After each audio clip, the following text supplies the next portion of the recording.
اعوذ باللہ من الشیطان الرجیم بسم اللہ الرحمن الرحیم۔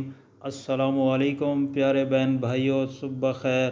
اللہ پاک سے دعا ہے آپ کے رزق میں برکت اور کشادگی عطا فرمائے اور آپ کو صحت و تندرستی عطا فرمائے، آمین۔ دوستو، جب آپ پریشان ہوں، دل بے قرار ہو، کوئی ٹینشن ہو تو یہ وظیفہ بار بار پڑھیں۔ پڑھنا کیا ہے؟ بسم اللہ الرحمن الرحیم، لا الہ الا انت سبحانک انی کنت من الظالمین۔ لا الہ الا انت سبحانک انی کنت من الظالمین۔ اے اللہ، تیرے سوا کوئی معبود برحق نہیں، تو پاک ہے، بے شک میں ہی ظالموں میں سے ہوں۔